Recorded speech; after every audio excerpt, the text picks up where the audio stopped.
racing at the Roval again.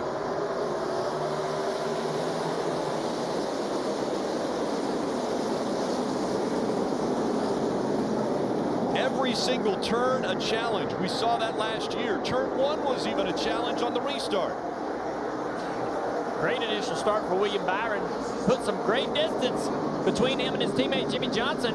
Jimmy trying to settle into second place ahead of Logano. A lot of cars getting off the racetrack back there. Looked like Daniel Suarez dropping a tire. It's a tough part of this racetrack, guys. Up this hill, blind corner, especially when you're behind cars. Imagine not being able to see over this hill, but also behind cars, not knowing where the asphalt goes. Now back up onto the oval.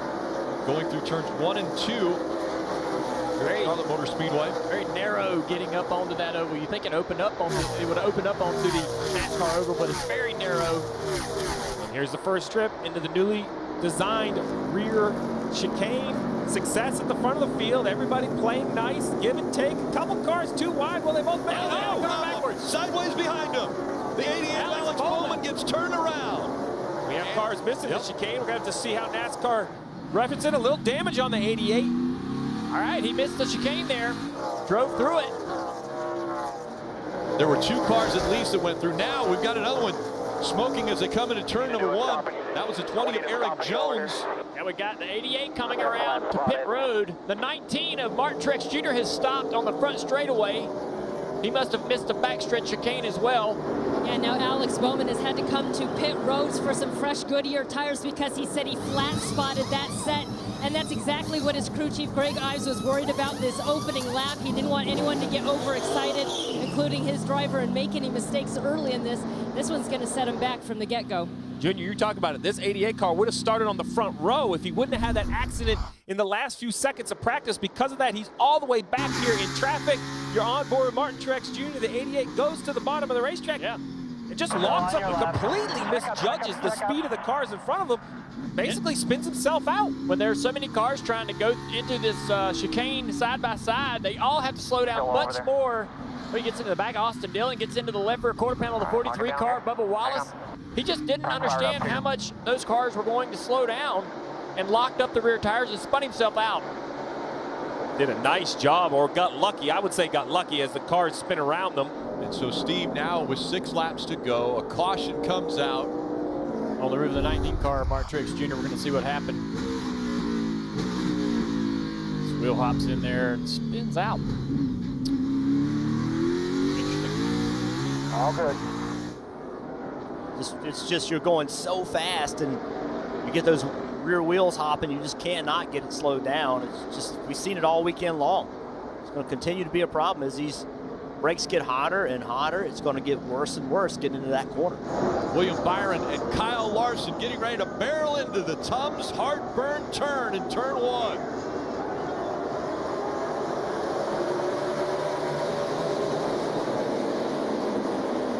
Oh, we got a car getting in the back. We got many cars sliding into the Heartburn turn. Eric Jones is around. Alex Bowman is involved. The 48 of Jimmy Johnson had to stop. The 11, Denny Hamlin also there. Oh, Alex Bowman, he had restarted 10th there because they did not pit. He was in line to get some stage points and got in that wreck. A fifth start for this team. Man, while this restart was happening, there's a car stopped over in turn 3 on the apron, and I thought NASCAR might abort the restart, and some of the drivers probably wish they had. There's Ross Chastain, the 15 car stopped. Yeah, he's sitting over on the turn 3 apron. Now let's see the restart. See how all this carnage started happening here. Somebody got in the back, I think, of Jimmy Johnson. Maybe even started beyond that.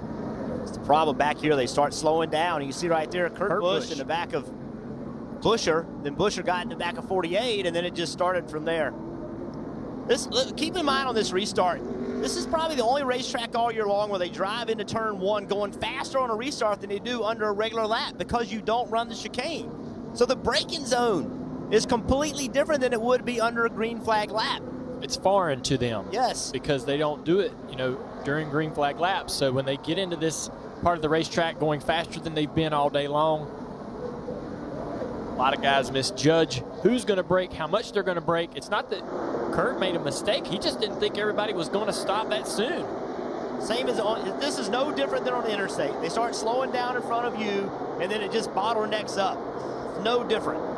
Just not anticipating when people are going to start slowing down. So we covered all the wrecking on the restart, but William Byron had the lead and had a very big lead till this restart. You can see there's William Byron on the inside, Kyle Larson on the outside.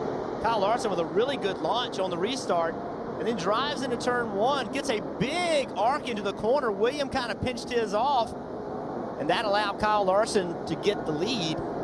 We thought Boyard actually got by him as well, but the caution came out before Boyard got by him, so Byron actually is in second, not in third. But a great job by Larson using all of that racetrack to make the exit of turn one better. Chase Elliott is carving this racetrack up right now. That was an impressive pass in the infield, exiting the infield where we've not seen a pass be made on Kevin Harvick, a very fast race car. Now he's closed in on the back of this leader, Joe Logano. Man, that 9 has got a lot of speed. He's flying. He's just so much faster. He's going to poke out right here, show Logano he wants it, put Logano in a position where he's got to make a decision. No fight. This 9 car is just stuck to the racetrack. Oh, no. Bubba Wallace, the 43, against the wall. This may bring out the caution. That's the exit of the backstretch chicane. This has got to bring out a yellow. Yes, it's going to sit right there. Pointed in the wrong direction. I was going to say, just like the first, we were going to get a yellow. Maybe my magic 8-ball talked to me. Let's see what happened. Oh, got a little help getting down into the braking zone there. Man, he's been battling the 43 for a few laps, and Bowman just cleaned him out. Yes. Have to wonder, you said it, Steve, been battling the last several laps. It looked like Bowman, you're right, just cleaned him out. He was running 15th, Kelly. And trouble had been brewing between these two for laps. As you can see, Alex Bowman said that Bubba Wallace was flipping him off lap after lap, and he finally said if he doesn't put that finger away, he's going to get one, and he sure did. Playoff and non-playoff drivers. 3 races, 3 issues. Suarez and Logano at Las Vegas. Alex Bowman and the 3 a week ago at Richmond, and now Alex Bowman again with the 43 at the Roval. This season is unlike any other. Everyone's fuses seem to be shorter than ever.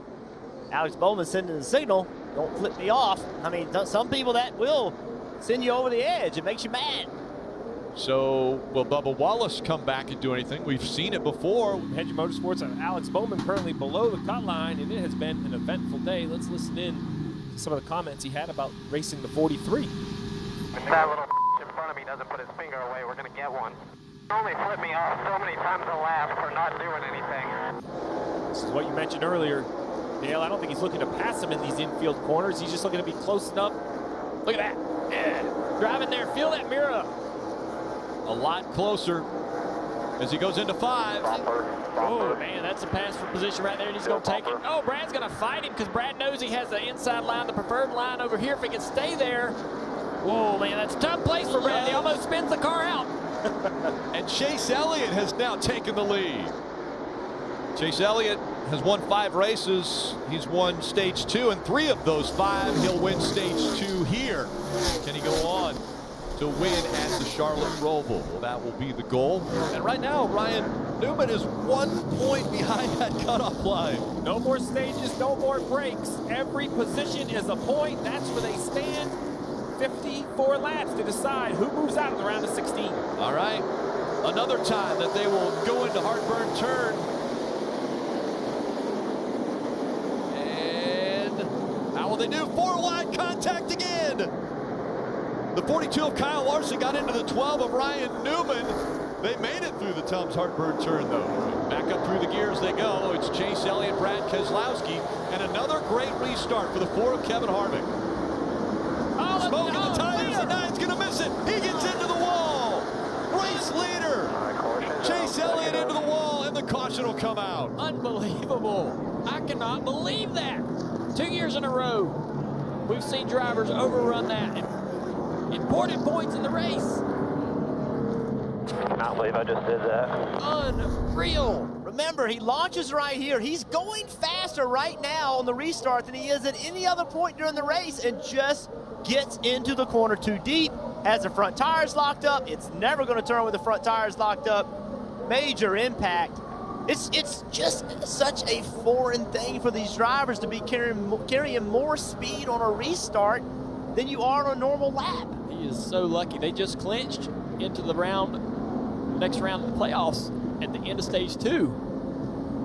2 years in a row, the race leader has dove into turn number 1 and slammed into the wall. This time, Brad Keselowski said, oh, no, I learned this last year. I'm not going in as deep as you this year.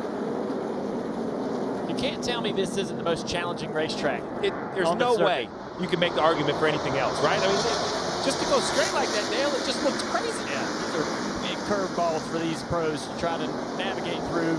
Like you said, Jeff, carrying so much more speed into that corner on these restarts than you do all day long running on a typical lap. At least stage 2 and 3, and now even tires. Look at that 9 car closing into this battle.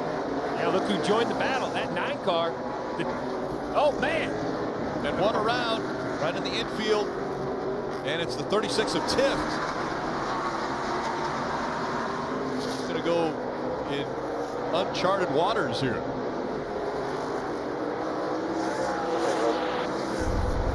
Back out onto the track. Here's what happened. Right in front of Ryan Newman.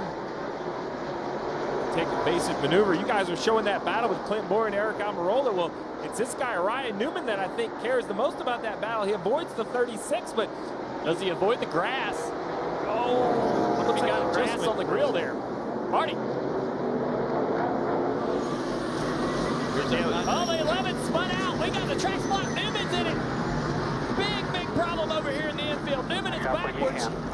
Trying to come out of 6, and the caution comes out again. Ryan Preece in the 47 also involved. Not a damage to the 6 of Newman. That right rear quarter panel bent in. Won't see any damage. And look at how aggressive now Newman is coming back up. Is there frustration here? Denny was turned around and Newman checked up. Nobody could really get through that particular part of the track when Denny got sideways. And let's watch on top of the roof of the 11 car on the inside of the 3 here. We just sitting there a little loose, trying to get a little help from behind, hard to see. But he's sideways in the track right here, and a lot of these guys had nowhere to go. Several times a day we've seen the 11 car around. Yeah, just very loose, get in the corner. 21, 6 back of the 6 runs into the 47. A lot of impact for that 6 car. My goodness. Nobody knows where to go. How durable can these cars be? We saw them running over the turtles.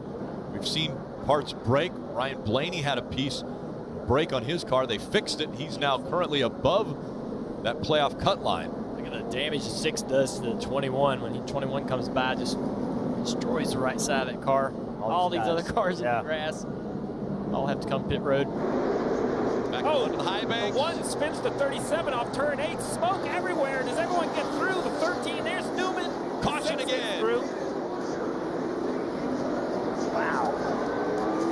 And we mentioned it at the beginning of the show. Anywhere on the racetrack was a difficult part of the racetrack. Trying to stay alive as we see the 37 go around of Buescher, but you see it back in the smoke. The 1 of Kurt Busch was there. Yeah, just some contact there or something coming on that transition up onto NASCAR 1. Here's a 6 trying to avoid all this. He's going to get in the back at 47. Be hard. You can't see those cars in front of him at all. Has no idea where they are. You see the 11 and the 10 got together as well. Further back in the, so much smoke. Drivers have no idea what's going on around them. Green flag back in the air. 6 laps to go. Ryan Newman up through the middle on this restart, trying to gain as many positions as he can. 3 wide. I'm coming through, boys. Racing his teammate. And now a little bit slower as Ricky Stenhouse Jr. able to surge ahead of Newman. Yeah, Newman missed that corner a little bit. Gathered it back up. Now back behind Stenhouse. 88 takes a spot here from the 2 of Brad Keselowski. Now Clint Boyer needs to recognize what the 88's about right now. Oh, 2 back to the outside. Just not aggressive enough on the 88. I don't know if the tires are sort of neutralizing a little bit. And the battle for the lead is heated up. Chase Elliott in the 9 has got to the rear bumper of Harvick. He is here.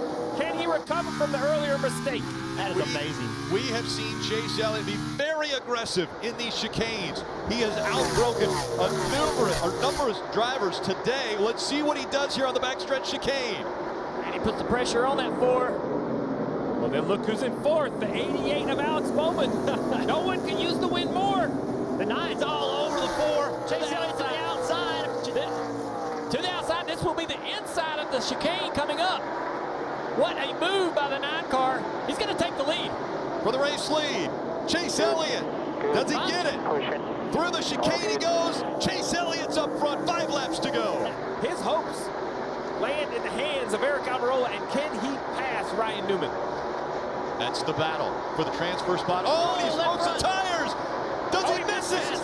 He missed the chicane. He's going to have to stop. He absolutely missed it. It looked like all 4 tires missed the red and white. We'll see what NASCAR has to say. What does Newman do? Does he decide to stop or put it in the hands of NASCAR? Definition of missing the chicane is having all 4 tires on the non-racetrack side of that red curve. Well, the 10 slides the tires pretty big right there. Stop and go. That's it. He's being told stop and go, but he didn't this lap by, so that means he'll probably have to do a pass-through. Under 2 laps to go. Dale Jr., Jeff Burton, you talked about the chicanes and how tough they were. You look right here. Look at the left sides. Clearly inside the white and red curbing. That is the definition, as you just said, of missing the chicane. A huge mistake from Ryan Newman. Just pushing so hard. The 6 are going to have to serve a pass-through penalty right here. All right, so that takes the 6 out of it. All right, Out the 10 car. Yes. The 10 car is a car we need to pay attention to. He's 6 behind the 88. White flag has been displayed for the 9 of Chase Elliott. Oh, there's Under a lap to go, a big crash. Big crash. Suarez, a lot of damage. They've got the white. Keep digging. And he keeps rolling. Again, race leader has already seen the white flag as Suarez will go around again. That'll be should be a spot for Almirola, right? Is he going to be able to keep rolling? Go, go, go, go, go, go, go, go, go, go. Again, Chase Elliott with a 2.9-second lead over Alex Bowman. They keep rolling. Now Chase Elliott back up onto the 1.5 miles. Goes into turn 1 here at Charlotte Motor Speedway. What a recovery, Rick. Lap 65, the 9 goes straight into the barriers. The team takes up the hood. No gimmicks, no strategy. He drives all the way through the field, passing every car on the racetrack to take the lead in the closing laps. And Steve, I'm going to tell everybody listening, during the commercial break, you looked over here and said, Chase Elliott still wins this race. We all said you were crazy. You were right. That car looked so good through traffic, Rick. Chase Elliott out of turn 4. He'll make the last chicane. And Chase Elliott put on a dominating performance today. He'll win at the Charlotte Roval. That's the way, bring it home. Let's go, let's go. Yeah, that's it, son. You're the man. And that fight for the last position is looking like it's going to go to Alex Bowman. Bowman with his 2nd place finish looks as though he'll have enough points to advance to the round of 12.